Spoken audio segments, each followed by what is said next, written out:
Amen. Thank you so much, Doc Bernon, sa awiting Mahiwagang Pintuan. So tayo ay nagpapasalamat sapagkat nagkakaroon po tayo ng mga kapartner sa ministry ito sa pamagitan ng pagpapadala po ng special number. Abangan nyo po sapagkat ang LWBM London ay nagpapadala na po ng kanilang mga special numbers. At siguro po maganda na yung mga missions and ministries po natin, makita nyo po yung privilege at opportunity na maging partner po natin sa pagsisend ng inyo pong mga special number. So, yan po. Ngayong gabi ito, mga minamahal, ay nais ko pong ibahagi sa inyo. Actually po, ang message natin, ito po ay ibinigay ng Panginoon sa akin na kung saan sa naging celebration po ng Vigan City Calvary Baptist Church, ito po ang maging pinakahamon po sa kanila. At ito po ay napakagandang paalala sa bawat mga mananampalataya. Ang ating pong teksto ay nasa Hebrews chapter 6 verses 1 and 2. Hebrews chapter 6 verses 1 and 2. Sa akin po naging pagbabahagi ng mensaheng ito, pinamagatan ko po sa kanila ang mensaheng let us go on unto perfection. Pero ngayong gabing ito, nais ko pong i-share sa inyo ang mensahe na kung saan ang akin pong nais na ibigay na title ay ang mensaheng pinamagatang what kind of believers we ought to be. Anong klaseng mananampalataya marapat tayo po, mga minamahal. So, kaya makinig po tayo, mag-aral po tayo, at habang nakikinig po tayo, magkaroon tayo ng pagsusuri sa ating pong mga sarili, at hindi po tayo para maghusgahan sa isa't isa. Kundi tayo po, ngayong gabi ay manalamin sa salita po ng Diyos upang ihayag, makita po kung sino tayo bilang mananampalataya ng Panginoon. Alright? Hebrews chapter 6. Sabi ko nga po, actually, wala pong definidong deklarasyon kung sino po ang writer ng Book of Hebrews. Pero of course, naniniwala tayo na kasama po siya sa pinili and kinilos ng Banal na Espiritu upang isulat po ang aklat na ito. We believe that the author of the Holy Scripture is the Holy Spirit. Sa human side, hindi definite, but for sure, may ginamit po ang Panginoon upang isulat ito. And it is good to feel the heart of the writer sapagkat ito po ang magiging sentro ng ating pong pagtalakay ngayong gabing ito. Alright? Hebrews chapter 6 verses 1 and 2. Therefore, leaving the principles of the doctrine of Christ, let us go on unto perfection, not laying again the foundation of repentance from dead works, and of faith toward God, of the doctrine of baptisms, and of laying on of hands, and of resurrection of the dead, and of eternal judgment. So again, ngayong gabing ito, let me share with you the message of the Lord I entitled, what kind of believers we ought to be. Let us pray. Our gracious, loving God, patuloy po kaming lumalapit sa iyo. Humihiling po ng iyong patnubay, ng iyong pagtuturo sa amin, maging pangungusap dakilang Diyos, upang amin pong masino ang aming mga sarili. Makilala po namin ang aming mga sarili. Mahayag sa pamagitan po ng mensaheng ito. May you give us a humble spirit, O Lord, as we listen to your message. Nawa maalis po sa amin ang pagiging self-righteous. Nawa dakilang Diyos, kami po ay buong pusong magpasakop sa magiging conviction ng banal na Espiritu. Muli po, dakilang Diyos, sa iyo ko po ipinagkakatiwala ang magiging mabungang resulta ng mensaheng ito. Ito po, O Diyos, ang aking pong panalangin sa dakilang pangalan ng aming Panginoong Jesus. Amen. Amen. So what kind of believers we ought to be? Isang bagay po na dapat maging maliwanag sa atin, ang usapang believer po ay sa konteksto ng usapang Kristiyano.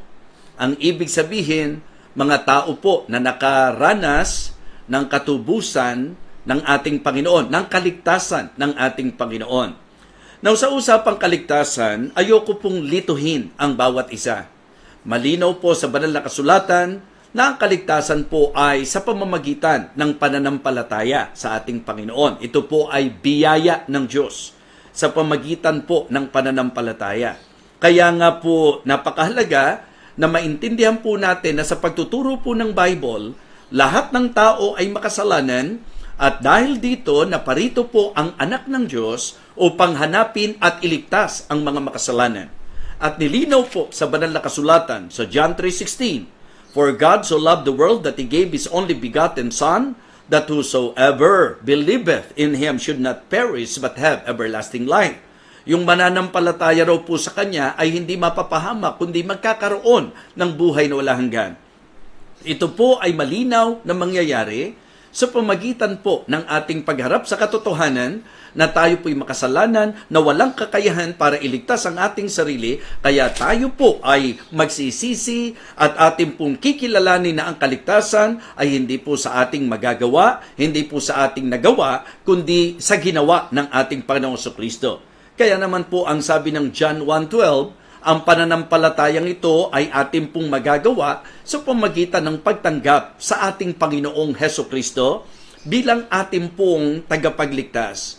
Ang ating pong pagtanggap sa Kanya ay may lakip na pagtitiwala na yung ginawa po niya para sa atin, yun po ang makapagliligtas. Sa John chapter 1 and verse number 12, ang sabi po ng Bible, "But as many as received Him, to them give He power to become the sons of God, even to them that believe on His name." Ipinaliwanag po na ang pagtanggap na ito ay sa makatwid bagay yaong mga nanampalataya sa pangalan ng ating Panginoong Diyos, sa anak ng Diyos na walang iba kundi ang ating Panginoong Jesus. Kaya hindi po natin pinaglalaban at pinagkokontra po ang pagtanggap at pananampalataya sapagkat ito po'y magkaugnay na sa usaping pananampalataya, ito po'y isinasagawa sa ating pong pagtanggap sa ating Panginoong Jesucristo. Hindi po magkaiba yon. Kaya sa Biblia po, nagagamit po yan interchangeably.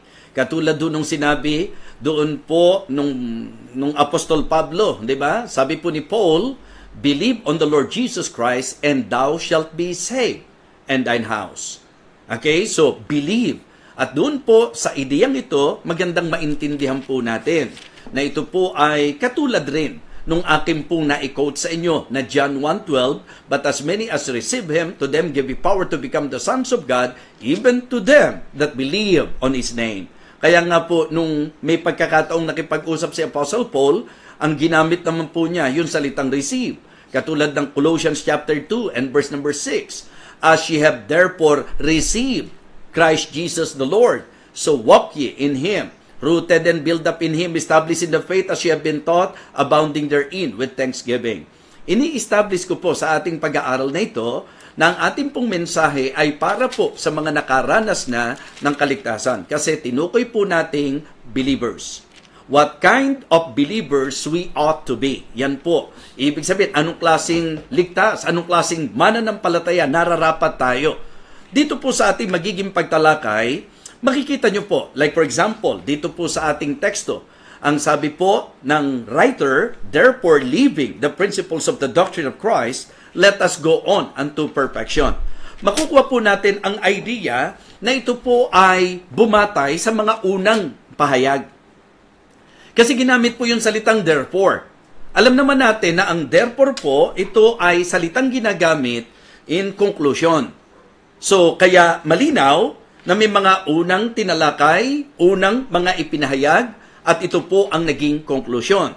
So, dito po, mabibigyan ko kayo ng idea na may iba't ibang klase talagang mananampalataya. So, bagamat nag-uusap na tayo sa usapang mga ligtas, pero doon po sa classification o kaya sa uri ng mga mananampalataya, sa Biblia po merong negative at merong pong positive. Kaya sabi ko po doon sa aking naging challenge sa message, kasi katulad ng binanggit ko po sa inyo, ang message na ito ay inspired ng mensaheng ibinigay ng Panginoon sa akin doon po sa celebration po ng anniversary ng Vigan City Calvary Baptist Church. So, dalawang bagay po, bahagi po ang gusto kong bigyan natin ng pansin. Meron pong mga maiko-consider tayo na stagnant believers. Stagnant believers. Ito po yung mga po pwede nating i-classify na carnal. Yung mga talagang nananatiling parang sanggol sa ating Panginoon. Pansinin po ninyo, angatan po natin ang sinabi po ng ating teksto. Ito po'y nasa chapter 5 naman, sa later part. Tingnan nyo po ang sabi rito. Sa verse number 12 ng Hebrews chapter 5, "For when for that time ye ought to be teachers, ye have need that one teach you again, which be the first principles of the oracles of God, and are become such as have need of milk and not of strong meat." Okay? Ang sabi niya, malinaw na malinaw ito, na dapat sana nagtuturo na kayo. Nilinaw ko po, mga kapatid, sa mga kapatiran po natin sa vegan, na sa palagay po ninyo, ang statement na ito, babagay po ba ito sa mga bagong kaliligtas pa lang? Hindi po. Kasi nung sabihin po ng writer, "For when for that time ye ought to be teachers," ibig sabihin po nito, kaya may ganung expectation, ang tinutukoy po ay yung matatagal ng mga mananampalataya. At malinaw din po ang pagdidiin ng writer, na ang sabi niya, dapat sana tagapagturo na kayo. "For when for the time ye ought to be teachers, ye have need that one teach you again, which be the first principles of the oracles of God, and are become such as have need of milk and not of strong meat." In verse number 13, nilinaw niya, "For everyone that useth milk is unskillful in the word of righteousness, for he is a babe." Ito po yung mga Kristiyano na stagnant, na hindi po umaasenso at umuunlad sa usapang pananampalataya. Mga kapatid, mga minamahal, magandang maintindihan po natin na ang kalooban ng Diyos sa mga ligtas ay lumago.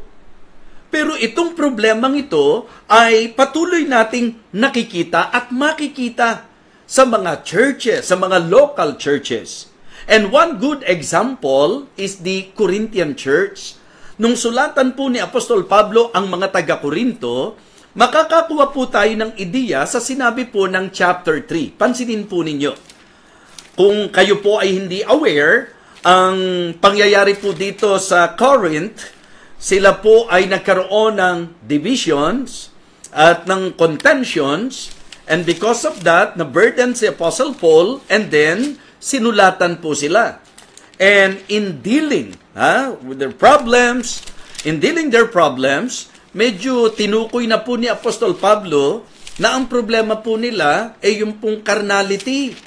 Ang problema po nila, para silang mga sanggol pa rin. So, the idea is very consistent, mga minamahal. Pansinin niyo po ang sabi ng 1 Corinthians chapter 3 and verse number 1. "And I, brethren, could not speak unto you as unto spiritual, but as unto carnal, even as unto babes in Christ." So, di ba malinaw? Ang sabi ng ating pong tinatalakay ngayon, na kung saan, yun po ang pinagkunan ng ating teksto, ito po yung tinatawag nating context, na sa chapter 5, ang sabi po, again, in verse number 12 ng chapter 5, "For when for the time ye ought to be teachers, ye have need that one teach you again, which be the first principles of the oracles of God, and are become such as have need of milk and not of strong meat." Okay? "For everyone that useth milk is unskillful in the word," ang sabi po, "for he is a babe." So, yun po yung mga stagnant, na mula nung naligtas, hanggang doon po sila. Hindi na po umangat, mga minamahal. Kaya nga sabi ko po, ating sasaliminin ang ating mga sarili. Hindi para husgahan ka ng iba. Ni ako, ngayong gabing ito, I am not here to judge you. I am here just to teach you and to share with you the teaching of God's words. Again, tingnan nyo po. Hindi ba ang sabi niya sa chapter 3 ng 1 Corinthians, verse number 1, "And I, brethren, could not speak unto you as unto spiritual, but as unto carnal, even as unto babes in Christ. I have fed you with milk, and not with meat, for hitherto you were not able to bear it, neither yet now are ye able. For ye are yet carnal, for whereas there is among you envying, and strife, and divisions, Are you not carnal and walk as men? Suri ang kailangan po nating gawin ngayon. Pagsasalamin para po makita natin na tayo ba ngayong gabi? Tayo po ba yung uri ng Kristiyano, ng mananampalataya na stagnant?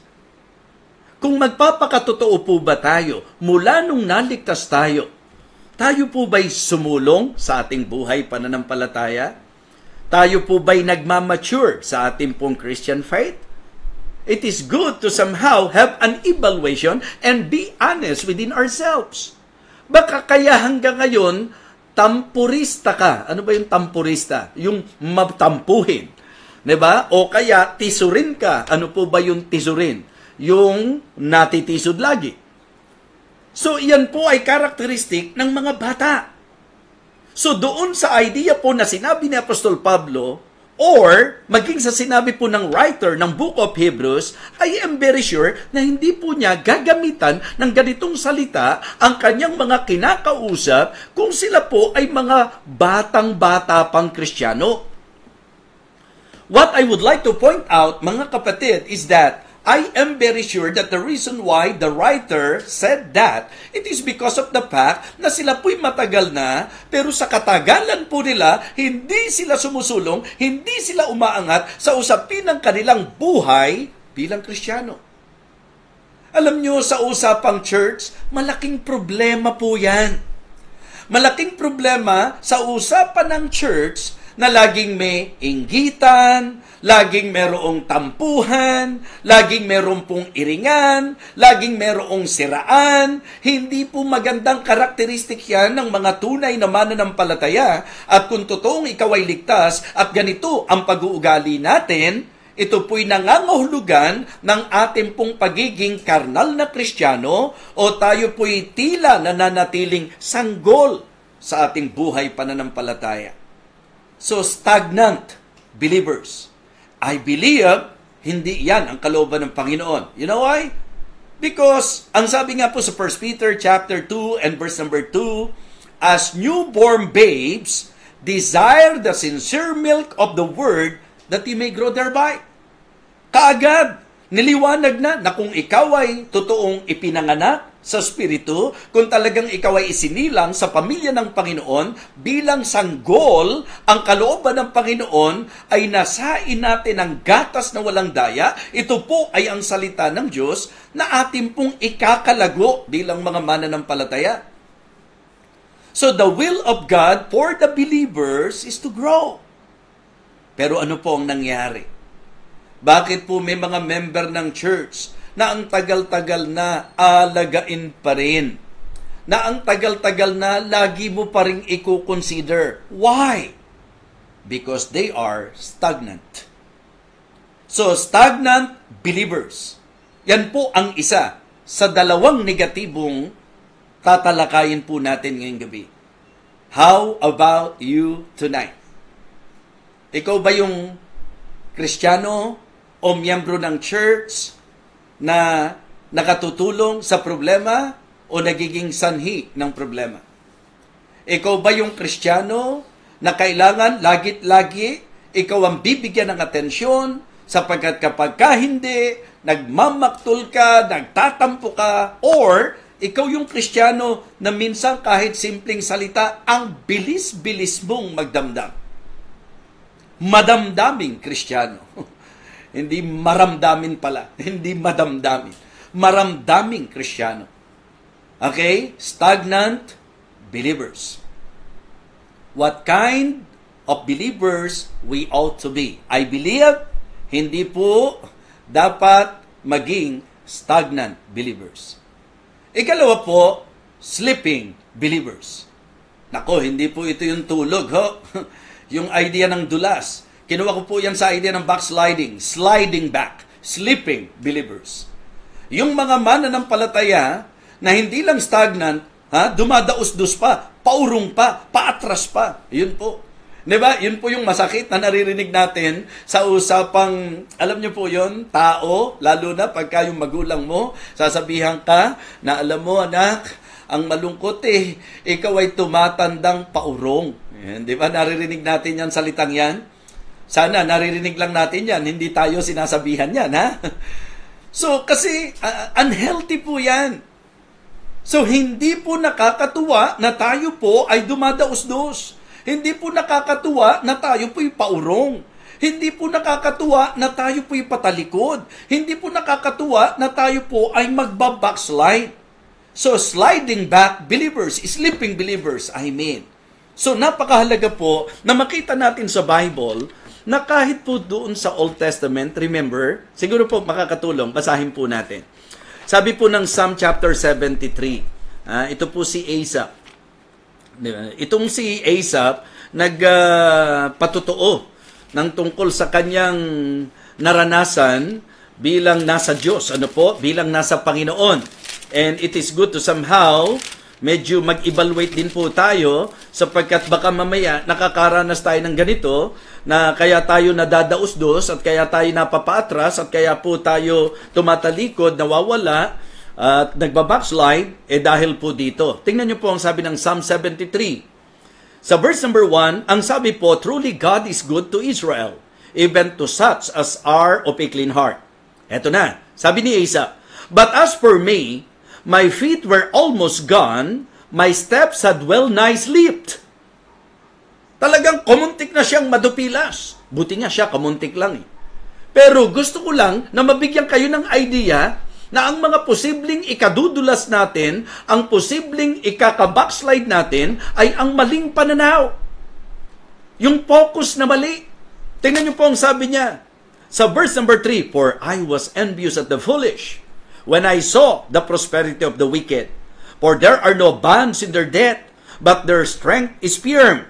They are not in trouble as other men, neither are they plagued like other men. Therefore pride compasseth them about as a chain, violence covereth them as a garment, their eyes stand out with fatness, they have more than heart could wish, they are corrupt and speak wickedly concerning oppression, they speak loftily, they set their mouth against the heavens, and their tongue walketh through the earth. Therefore his people return hither, and waters of a full cup are wrung out to them. Okay? And they say, how doth God know? And is there knowledge in the Most High? Behold, these are the ungodly who prosper in the world, they increase in riches. So, it is good to see na dito po sa isang taong naglilingkod sa Diyos, isang taong nasa Diyos, dumating sa punto na siya mismo nagsabi, muntik na akong madulas. Ang idea po niya, muntik na siyang tumalikod, muntik na siyang bumitaw, muntik na siyang madupilas, mga kapatid, at dumausdos. You know why? Sapagkat kinainggitan niya yung mga mangmang. Nainggit siya at naghili siya nung nakita niya na ang mga masama nagpa-prosper.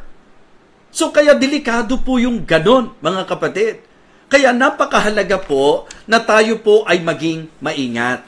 So, ito ang isang bagay na siguro po magandang ating pong suriin sa ating pong mga sarili na kapag ka ikaw ay dumating sa punto na hindi ka nasisiyahan sa kalagayan mo bilang mananampalataya, hindi na kapagtataka na ikaw ay madulas. Hindi na kapagtataka na ikaw ay mag-backslide. Yung pong mga Kristiyano na, pero ang gusto sa sarili pa nabubuhay. Di ba ganyan po yung ginawa ng prodigal son? Dahil ang gusto niya, siya na masusunod. So, kapag ka ikaw, yung tipo ng mananampalataya na hindi ka maturuan ng pastor mo, at ikaw yung mananampalataya na pati salita ng Diyos, hindi mo matanggap. Yun nga lang, nakaka-question mananampalataya ba talaga ito? If you are no longer willing to submit to the will of God in your life, then you are already a backslider. At yun ang problema. Marami pong mananampalataya, bagamat sila po ay nasa church, uma-attend, pero sa Bible, di ba, nilinaw ko po na ang backslider po hindi lang yung hindi na uma-attend. Ang backslider, sa biblical point of view, ito raw po yung mga mananampalataya na ang nasusunod, sarili niya, na ang ginagawa, yung gusto niya. Hindi siya partikular kung yun ba ang salita ng Diyos. Hindi siya partikular kung yun ba kalooban ng Diyos. Hindi siya partikular kung ano ang utos ng Diyos. Ang isang mananampalataya na masasabi po nating backslider, ito po ay puno ng kanyang sariling kagustuhan. Ang sabi po ng Bible, the backslider in heart shall be filled with his own ways. Kaya nga, isang bagay na pakaiingatan po natin, ito po yung idea na tayo po ay madapa at madulas, mga kapatid. It is good to enjoy our lives with God. Diba? Enjoy your life with God. Ang ikagalak mo, dapat yung mga bagay ng Panginoon. Ang problema po, sa nangyari kay Asaph, dumating siya sa punto na sa lahat ng nararanasan niya, medyo nakuha ang attention po niya ng mga masama, pero pinananagana ang buhay. Hindi ko magamit yung salitang pinagpapala kasi hindi bagay ang pagpapala sa masasama.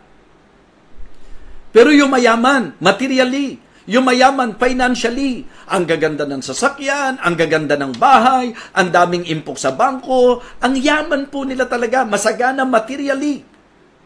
Pero wicked, pero foolish. Okay? So kaya po, niliwanag ni Asaph na dahil sa kaisipang yan, talagang nakita niya na nagmistulang foolish din po siya. Okay? Balikan niyo po yung Psalm 73. Sa ganung kaisipan na siya po'y nananaghili sa kasaganaan ng masasama, dumating sa point na ang sabi po, mga kapatid, sa verse number 17. Psalm 73 and verse number 17. Samantalang siya'y nag-iisip na nakakainggit ang mga masasama, ang lahat ng gusto nila, nakukuha nila, walang paghihigpit sa kanila, lahat pwede nilang gawin, ang laya-laya nila, okay? Kaya nainggit ako sa kanila. At dahil dito, muntik na akong mawala. Muntik na akong madulas. Muntik na akong matalikod. Verse 17, until I went into the sanctuary of God, then understood I their end. Kumbaga po parang kung ilalarawan natin, ganun ang takbo ng isip hanggang sa pumasok sa sambahan, narinig ang preaching, ang title po What Kind of Believers We Ought to Be. Diba? So sabi niya, until I went into the sanctuary of God, then understood I their end. Nagliwanag ang isip niya. Nainggit ako sa mayaman. Sabi nga ng Bible sa chapter 37 ng Psalms, fret not thyself because of evildoers, neither be thou envious against the workers of iniquity, for they shall soon be cut down like grass, and shall, burned like the green herb. Ibig sabihin po, yun daw pong mga nakikita nating mga masasama, makikita nyo yan, parang nagpo-flourish, pero may hangganan po yun. Kaya ang sabi po niya, until I went into the sanctuary of God, then understood that their end. Surely that thou didst set them in slippery places, thou castest them down into destruction. How are they brought into desolation, as in a moment they are utterly consumed with terrors, as a dream when one awaketh. O so Lord, when thou awakest, thou shalt despise their image. Tingnan niyo po ang sabi ng verse number 21 and 22. Thus my heart was grieved, and I was pricked in my reins. Kaya sa 22 sabi niya, so foolish was I and ignorant. I was as a beast before thee. So gusto ko pong makita nyo, ano po ba talaga ang dahilan ng ikinadudulas ng mga mananampalataya? Di po ba? Ano po ang mga dahilan? So, una, kasi po hindi mo natutunang i-enjoy yung mga bagay ng Diyos sa buhay mo. It is good to be reminded, Christians, that as believer in Christ, ang dapat delight mo, mga bagay ng Panginoon. Yan po'y klaro naman na itinuro sa atin ng banal na kasulatan na ang palatandaan at pagkakakilanlan, pagka may Espiritu ng Diyos, pagka totoong naligtas po yan, ang magiging appetite po niyan at ang affection niyan sa mga bagay na ukol sa Diyos. Amen? Pansinin niyo po, bakit tayo enjoy na nag-aaral ng salita ng Diyos? Pero sa marami po, parang boring yan. Diba? Para po bang pailag, paiwas, parang pagsasayang ng oras. Samantalang tayo, kahit gaano po katagal, kahit gaano kahaba, pagkasalita ng Diyos yan, nag-e-enjoy tayo, nagre-rejoice po tayo every time na nakakarinig tayo ng mensahe. Why? Sapagkat yun po ang espiritu natin bilang mga nasa Panginoon. At yun po ang inaasahan. Pag dumating ka sa punto na hindi mo na ini-enjoy ang mga bagay ng Panginoon, masasabi ko po sa inyo, hindi nakakapagtaka na isang araw wala ka na. Isang araw, backslider ka na. Kasi ang sabi po ng Bible, tingnan nyo po, Colossians chapter 3, verses 1 and 2. Colossians chapter 3, verses 1 and 2, if ye then be risen with Christ. Ang sabi po, seek those things which are above, where Christ sitteth on the right hand of God. Set your affection on things above, not on things in the earth. Hindi po pwedeng matalikod ang isang tao na ang appetite, ang affection at ang attention ay nasa mga bagay ng Diyos. It should be our delight. It should be our desire. Diba? Yun po dapat ang ating pong kagalakan at pagnanasa, mga bagay na ukol sa Panginoon. Yung mga sleeping believers, naku, yan po yung mga mananampalataya, pero kaya doubtful ang kanilang pagkamananampalataya, kaya questionable ang kanilang pagka-Kristiyano, kasi inaasahan na pag Kristiyano, nag-e-enjoy sa church, pero bakit may mga nagsasabing Kristiyano, pero parang burden ang araw ng linggo? Para bang kabigatan ang mga Christian practices at yung mga events and activities na meron po tayo sa church? Examine yourself. Evaluate. Ilagay nyo pong parang nakaharap kayo sa mirror that as you listen to the message, tinitingnan mo yung sarili mo. Hindi ba ako yung ganito? Yung stagnant believers? Hindi ba ako yung katulad ng mga stagnant believers at ng mga sleeping believers? Yan talagang haya na, unti-unti na, paatras na. Kaya yung isang hindi mo pagdalo, ingatan natin, baka masundan ng pangalawa. Pagka po yan ay nasundan na ng pangalawa, pangatlo, hanggang sa nakasanayan nyo na. Kaya mas gugustuhin nyo na ang outing kaysa sa service. Mas gugustuhin nyo na po yung mga material things kaysa sa spiritual things. Mas gugustuhin nyo na po yung mga enjoyment sa mundong ito kaysa sa enjoyment sa gawain ng Panginoon. You better search, and examine yourselves tonight. Dito po sa ating mga tinatalakay. Dalawang negatibo po ang ating binigyang pansin. Yung mga stagnant believers at yung mga sleeping believers. Parang hindi na nga lumago, yan na po ang kakapuntahan po niyan. Pag ikaw ay hindi natutong magpahalaga sa mga bagay ng Diyos, tatandaan nyo po ito, talagang ang mangyayari po, tayo po ay dadaos-dos. Isang araw, magugulat ka, wala ka na sa church. Wala ka na sa kalooban ng Diyos. At yan po ang nakakalungkot na bagay na hindi dapat mangyari po sa atin, mga kapatid. So, napakagandang bagay na tayo po ay matuto. Tingnan niyo po ang sabi ng Hebrews chapter 2 and verse number 1. Hebrews chapter 2 and verse number 1. Therefore, we ought to give the more earnest heed to the things which we have heard, lest at any time we should let them sleep. Ito po, pati yung mga ating pong natutunan, yung mga napakinggan natin, minsan parang nababaliwala nakakalimutan. Kaya dapat pinakaiingatan po natin yung mga pinakikinggan natin. Diba? So, importante po na tayo sa ating pagpapatuloy, matuto po tayong yumakap, magpahalaga, at mag-enjoy sa mga bagay na ukol sa Panginoon. Kaya pagka po pagsusuri ang pinag-usapan natin, medyo yun ang i-check mo. May delight ka pa ba sa ginagawa mo para sa Panginoon? Pagka uma-attend ka ba ng church, excited ka? Kapag ka pa makikinig ng salita ng Diyos, talaga bang nagre-rejoice ka? Kapag ka ba tayo po ay merong mga services na ginagawa sa Panginoon, ito ba'y talagang blessing sa atin? Privilege ba talaga sa atin? O burden na sa atin? So, ito po ang ilan sa mga pagkakakilanlan sa mga Kristiyanong hindi lang stagnant, kundi mga tumatalikod. So, ito po ang dalawang negatibo. Stagnant believers at yung pong sleeping believers. Okay, ano ba dapat? Diba? What kind of believers we ought to be? I believe dito tayo dapat sa positive. Ano po yan? Stepping up believers. Diba? Stepping up believers. Balikan nyo po yung teksto natin. Dahil nga sa problema na sinabi ng writer, na itong mga kanyang sinulatan, dapat sana nagtuturo na, dapat sana nag-aalaga na, dapat sana kasama na sa visitation, dapat sana laging kaagapay sa gawain ng Panginoon, pero kailangan alalayan, kailangan agapayanan, kailangan bisitahin, kailangan encourage, kailangan aluin, kailangan, di ba? Mga kapatid, sabi po niya, di ba, iwanan na natin ang pagkasanggol. Iwanan natin ang karnal.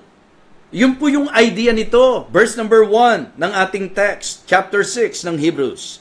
Therefore, living the principles of the doctrine of Christ. Diyan po mahalaga yung konteksto. Kasi kung babasahin mo lang yung chapter 6 na hindi mo alam ang pinanggalingan, medyo malilito ka rito. Therefore, living the principles of the doctrine of Christ. Iiwanan natin. Ang konteksto, yung pagkasanggol, yung pagkabata, pagkakarnal. Iwanan na po natin na puro tayo laging gatas. Magkarni naman tayo. Mag-solid food naman tayo. So, yun po, mga kapatid, ang idea. Ang ibig sabihin, we need to level up. So, kaya sabi ko, stepping up believers. At ito naman, kung paanong problema yung mga stagnant at yung mga sleeping believers, mga kapatid, napakalaking blessing naman sa usapan ng church, yung mga improving. Yung mga mananampalataya na nag-grow, mga kapatid. Yung mga mananampalataya na nag-step up. Kaya nga sabi ko po, ang gandang makakita na yung bagong mananampalataya, dati pag Sunday morning lang umaattend, ngayon faithfully, nag-a-attend ng Sunday school, tapos kapag kami mga activity po sa church, very much involved, nag-e-enjoy, nagpa-participate, ganun po dapat mga kapatid. Yung bang dati ikaw ang binibisita, pero ngayon kasama ka na sa SWAT team, amen? Dati ikaw yung bina-Bible study, o kaya, ito maganda, di ba? Kasama ka lang sa nagba-Bible study. Yung bang kapag kami magba-Bible study, nag-a-assist ka, okay? Pag kami soul winning, ikaw yung second man, pero dumating sa point na ikaw na yung first man. Dumating sa point na ikaw na yung Bible study leader. Dumating doon sa point na natutunan mo na hindi lang tithes, hindi lang offering, may mission giving ka pa. Mga kapatid, that is the idea. Therefore, living the principles of the doctrine of Christ, let us go on unto perfection. And you know what? Pagka ang isang Kristiyano po ay nag-step up, maraming masaya. Una, ang Panginoon. Diba? Of course, ang Diyos ang unang masaya pagka ikaw ay nag-step up. Pangalawa, syempre po, yung pastor mo mismo. Napakasarap sa nagtuturo, sa nagdi-disciple, na nakikita niya na yung dinidisciple niya, improving, growing, nag-step up. Amen? Napakasarap po sa damdamin ng nagtuturo at nagdi-disciple yan. So tapos, yung mga kapatiran, sila po mismo na pagpapala pagka nakakakita ng mga Kristiyanong nag-step up. Kaya nga po, ang isa sa joy at ang isa sa masasabi nating excitement ng church ay yung makita yung mga growing believers. And then, we cannot deny the fact na tayo mismo na nag-i-step up, tayo mismo masaya. Amen? So kaya, mas maganda po ito. Particularly yung mga matagal ng mananampalataya. Baka mamaya, sliding back ang nangyayari sa atin or sleeping. Hindi po ba? Na dati kasama ka na sa Bible study, kung kailan ka pa tumagal at saka ka pa nawala. Dati involved ka sa choir, napaka-dedicated mo, kung kailan ka tumagal at saka ka pa nawala. At ito pa ang problema, yung mga feeling exempted. Di ba?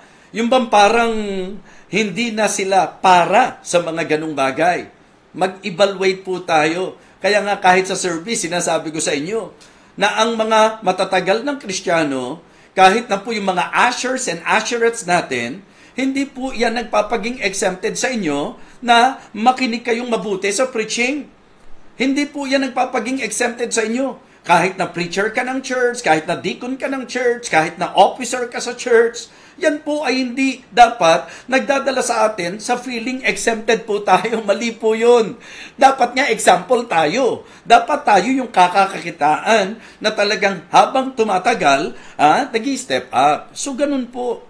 Kaya sa giving natin, kamusta po tayo? Umaangat ba? Umaasenso ba? Dapat ganun po eh. Nag-i-improve po ba tayo, mga kapatid? So kaya ngayong gabi, talagang parang kahit sa church, napakasarap talagang talakayin po itong ating pinagsasalu-saluhan. Amen? And I hope na makakalago ito. Yung tinatalakay po natin, mga minamahal, umaasa po ako na ito naway makalago sa ating buhay pananampalataya. Sapagkat sinasabi ko po sa inyo, it is God's delight to see that His children is growing. Diba? Yung pong mga anak po niya ay lumalago. Ang kanyang, we are growing rather. Tayo po'y mga nagsisilago sa ating buhay pananampalataya. Kahit nga po ang mga pastor dapat nag-step up din. At yun po, pagka na-observe ko po sa buhay ko, Panginoon, dati sinasabi ko, hindi ako makakatayo doon sa harapan. Okay? Pero biyaya ng Panginoon. Nakaranas ako. At ang hindi ko makakalimutan, unang pagtayo ko po, sa harapan sa harapan.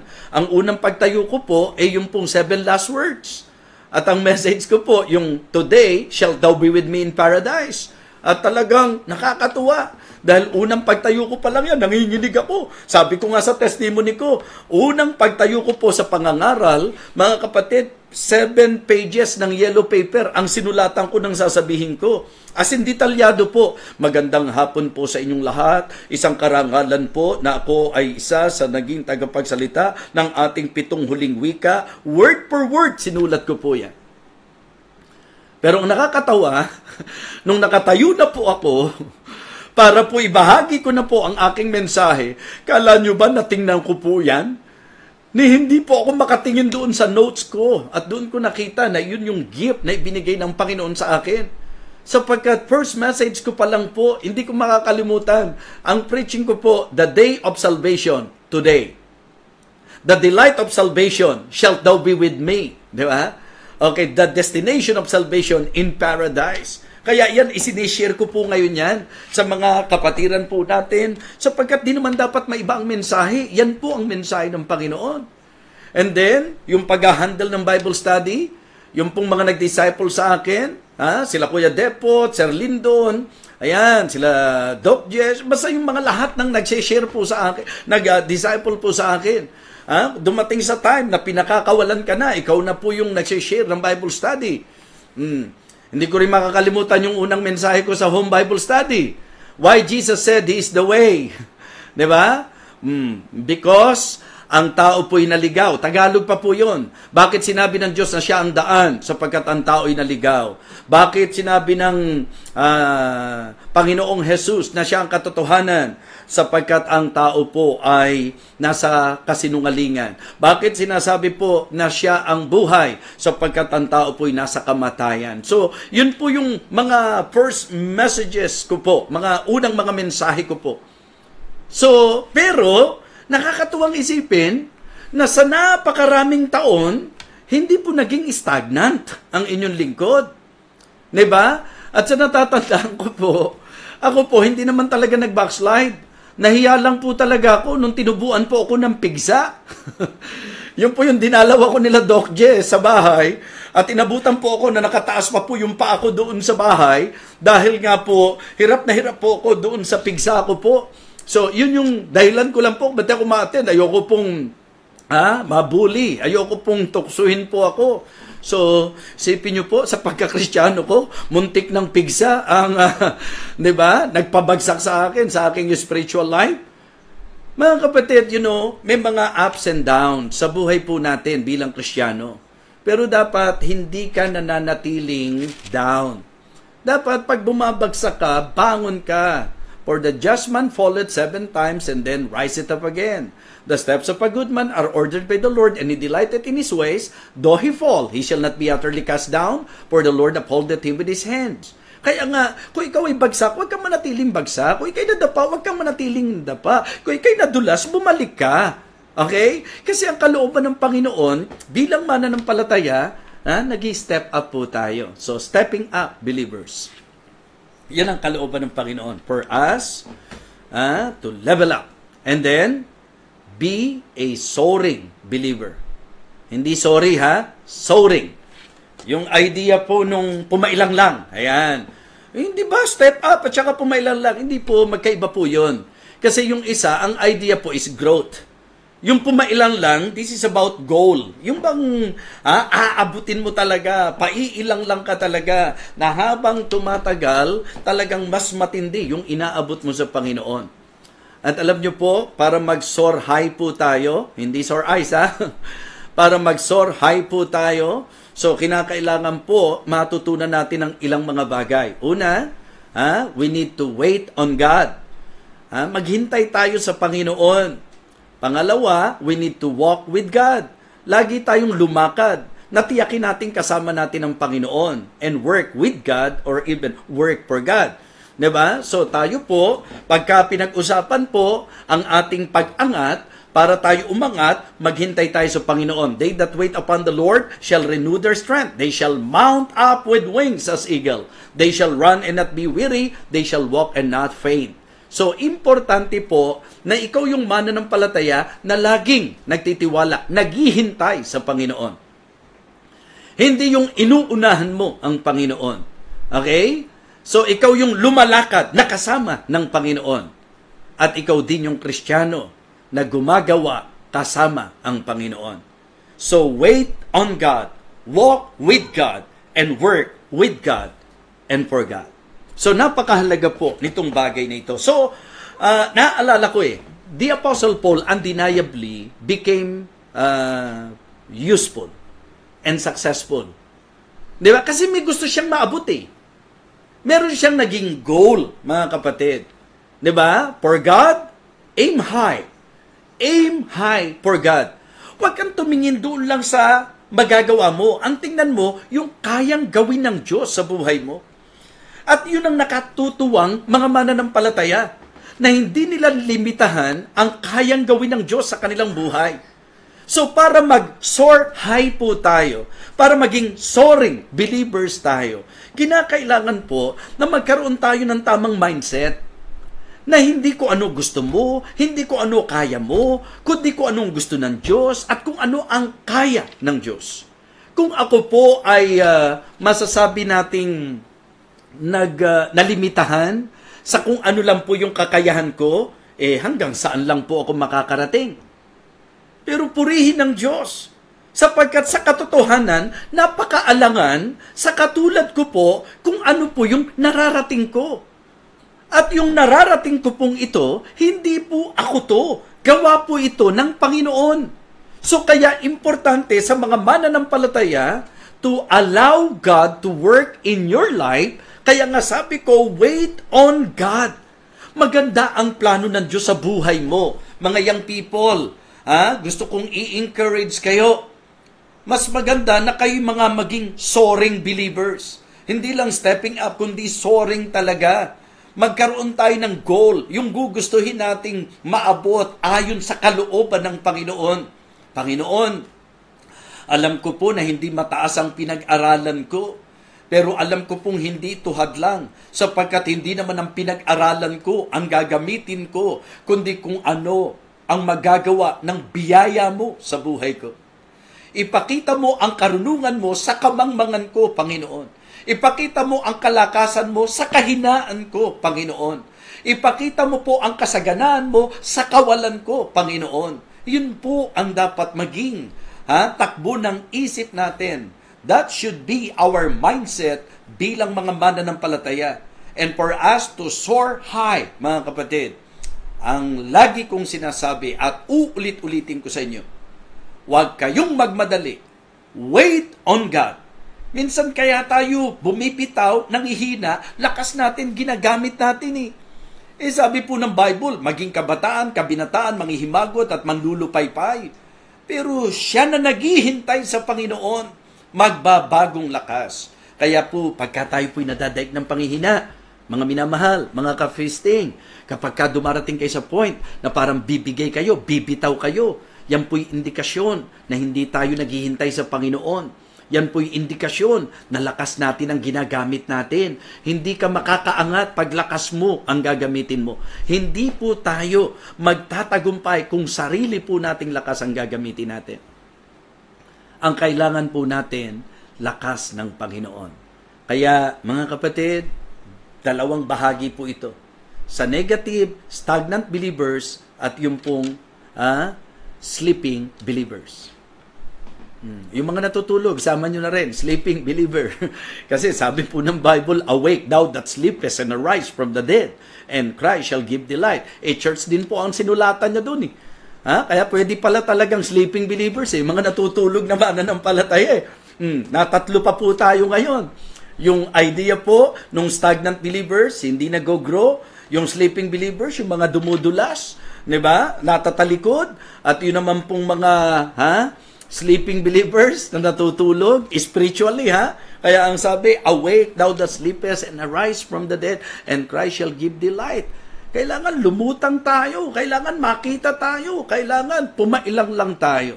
Kaya, be a stepping up believers and a soaring believers. Wow! Napakagandang paalala ng ating pong Panginoon. So, dito po sa ating teksto, malaking problema ng writer, yung mga stagnant, sleeping believers. At ang mungkahi po niya, therefore, living the principles of the doctrine of Christ, let us go on unto perfection. It means, step up. It means, soar high. Amen? Soaring believers and stepping up believers. Naniniwala po ako na malaking bagay po sa naging pagtalakay po natin ngayong gabi ang pagiging totoo sa ating mga sarili. Kamusta po tayo bilang mga Kristiyano? Kamusta po tayo bilang mga miyembro ng church na kinabibilangan natin? Hindi po ba tayo yung mga karnal at hindi lumalago? Parang laging sanggol na kailangan pong alu-aluin at laging kailangan tayo ang nabibigyan ng atensyon? At ang laging bukang bibig natin, natisod ako, nagtampo ako, sumama ang loob ko. Hindi po ba tayo ganyan? At hindi po ba tayo yung mga, imbis na pasulong, nagiging paurong? At hindi rin ba tayo yung mga natutulog sa usaping buhay Kristiyano? Mga kapatid, ang aking pong encouragement sa inyo, be a stepping up believers and a soaring believer. Let us pray. Dakilang Diyos, maraming salamat po sa oras na ibigay mo sa amin para po sa aming naging pagtalakay na ito. O Diyos, salamat din po sa message na ibinigay mo sa akin nung pong ako'y nasa vegan para sa hamon sa mga kapatiran. And thank you for your leading, Heavenly Father, because I believe very beneficial po sa amin itong mensaheng ito. Timely message. Talagang pagkakataon ng pagsusuri ng mga sarili bilang mga mananampalataya. Umaasa po ako, O Diyos, na dudulot po ng lakas sa amin ng mensahe at mararamdaman ang impact nito sa aming buhay pananampalataya. Patuloy mo pong pagpalain ang lahat ng sumusubaybay sa ministeryong ito. Patuloy mo pong katagpuin ang aming mga spiritual na pangangailangan. At ikaw, dakilang Diyos, ang gumabay patuloy kay Deacon Bong Bernales. Bigyan mo siya ng wisdom sa dami ng responsibilities na kailangan po niya ngayong ganapin sa local church na kanyang kinabibilangan bilang kabalikat ng mahal naming pastor, Jeremiah Solomon. Thank you po sa kanyang buhay at hinihiling po namin, O Diyos, na sa panahon na loloobin mo, makasama namin siyang muli sa pagtuturo at pagbabahagi ng iyong salita. Dakilang Ama, sa iyo ko po ipinagkakatiwala ang mabungang resulta sa mensaheng ito na aming napakinggan. Ito po ang aming panalangin sa dakilang pangalan po ng aming Panginoong Jesus. Amen. Amen. Okay, so sa mga nanatili po na tinapos po ang ating pagsasalo-salo, nawa napagpala po kayo. Maraming salamat po sa inyo. Ito pong muli ang inyong lingkod, Evangelist Fernando de Vega, na ang tibok ng puso ay lagit-lagi ipangaral ang salita ng Diyos at parangalan ang ating Panginoon Diyos. Mag-ingat po kayo. Magandang gabi po sa inyong lahat. To God be the glory.